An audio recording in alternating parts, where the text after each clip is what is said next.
Hi, Georgia Rose here from Zenkuda.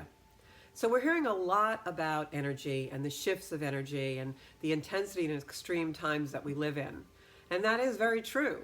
All these energy shifts that are occurring. But isn't energy always shifting?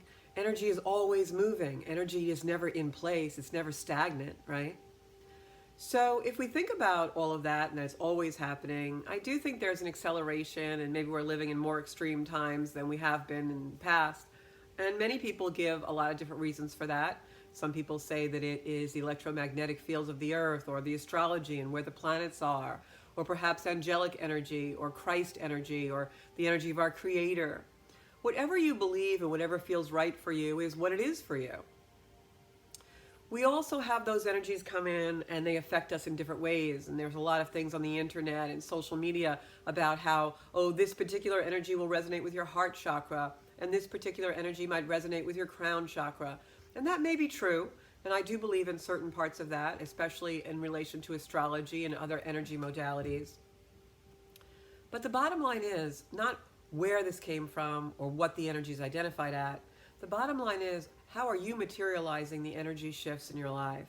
How are you materializing what you feel when you get a headache or you get a heart chakra resonance or you get information that comes to you through a negative vibration or a positive vibration? How do you materialize that in your life, and what do you use it to do? Because these energy shifts, or whatever you want to call them, consciousness raising, energy shifts, astrological transits, healing work, tarot cards, whatever you use to discern the energy, that's great, because now we have some information about the energy. We have things that make us feel good because they explain what we're feeling. But we need to take that resonance deeper and ask ourselves, okay, well, what are we doing with this information? And there's so much information out there, right? We can have everything from any kind of energy healing possible to sound healing to hypnosis to astrology to Reiki to all kinds of modalities. But what do we do with all this information? What's the purpose of all this information?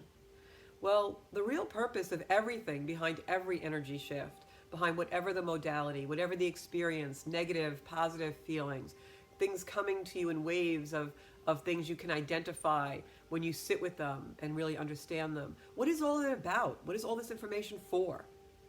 Well, it's to raise our consciousness.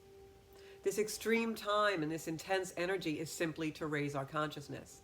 The human species is evolving, and we're evolving into a much higher level of being and a much higher level of consciousness.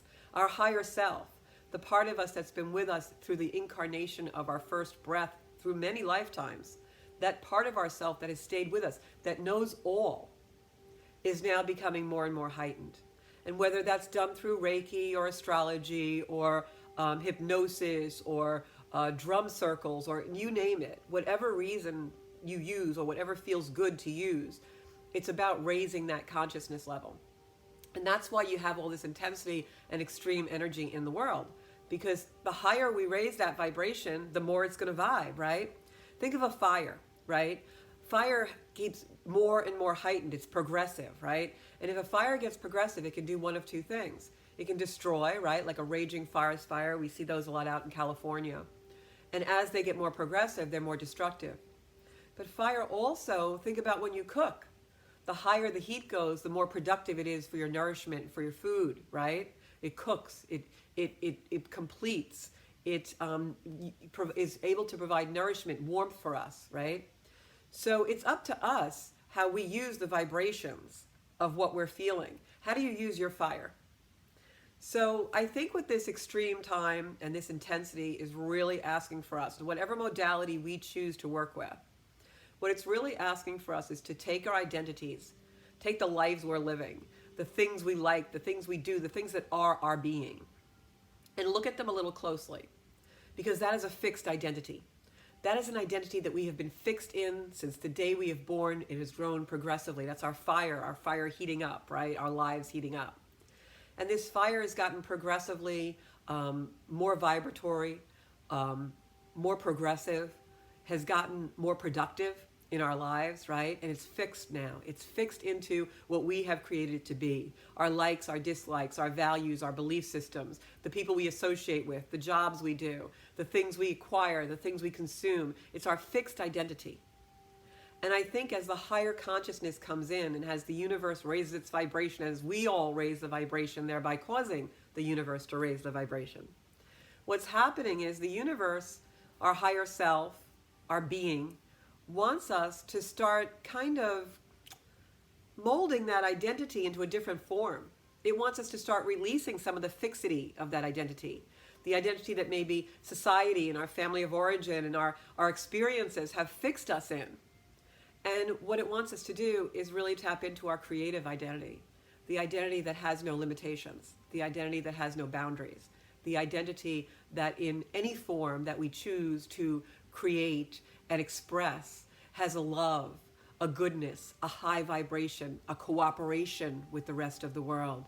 Not a competitive, you against me, struggle for power vibe. The creative identity, unlike the fixed identity, is safe, it's secure, it's loving, it wants to give. It is free in its expression of creation and of creativity. So when you undergo these changes and these energy shifts, that's what we should be thinking about, I think, is how can we change our fixed, rigid identity that maybe was created by the life we've been living instead of us creating the life we live. And really go into the creativity of that. See what you authentically are, who you authentically want to be, what you authentically like, who you authentically want to associate with, what you authentically want to create for your being in your life to feel comfortable and good and loving. So that's what I think all the energy shifts are about. And choose your modality carefully, what really resonates with you. Don't let the collective brain lead you. Let your own brain and mind and heart lead you to your true authenticity. Because I think it's time we all started to discard some of those fixed identities and really came into the creativity and the love and the beauty that is our true authentic identity.